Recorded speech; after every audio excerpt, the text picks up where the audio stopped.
Hi കൂട്ടുകാരെ, എല്ലാവർക്കും സ്വാഗതം. എൻ്റെ അടുക്കളത്തോട്ടത്തിലെ ഒരു പയറ് ചെടി ഇങ്ങനെയാവുന്നു. ഇതിൻ്റെ കാരണം എന്താണെന്ന് അറിയുന്നവർ ഒന്ന് കമൻറ്റ് ചെയ്യണേ. എല്ലാ ഇലയുടെയും അഗ്രഭാഗം കരിഞ്ഞു പോകുന്നു. ഇത് വല്ല അണുബാധ കൊണ്ടാണോ, അതായത് കീടബാധ കൊണ്ടാണോ, അതോ പാലക്കാട് ജില്ലയാണ്, അവിടുത്തെ ചൂടിൻ്റെ കാഠിന്യം കൊണ്ടാണോ എന്നുള്ള വിവരം അറിയുന്നവർ ഒന്ന് ദയവായി കമൻറ്റ് ചെയ്യുക. ഇതാണ് ഇപ്പോഴത്തെ അവസ്ഥ.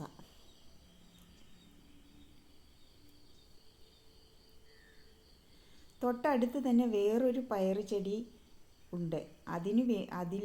അതിന് ഞാനൊരു പന്തൽ കെട്ടിക്കൊടുക്കാൻ പോവുകയാണ്. അതിനു വേണ്ടി അടുത്ത് നിൽക്കുന്ന ഒരു ചെടിയുടെ കൊമ്പുകൾ ആണ് ഉപയോഗിക്കുന്നത്. അങ്ങനെ ഒരു ചെറിയ പന്തൽ കെട്ടി ആ പയറ് ചെടിയെ ഞാൻ അതിലേക്ക് പടർത്തി കൊടുക്കാൻ പോവുകയാണ്. നോക്കൂ, പയറ് ചെടിയെ പടർത്തി കൊടുത്തതിന് ശേഷം ആ പന്തൽ ഇങ്ങനെയാണ്.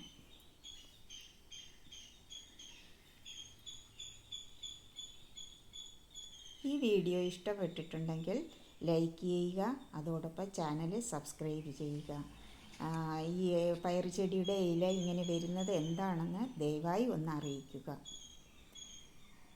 Thank you.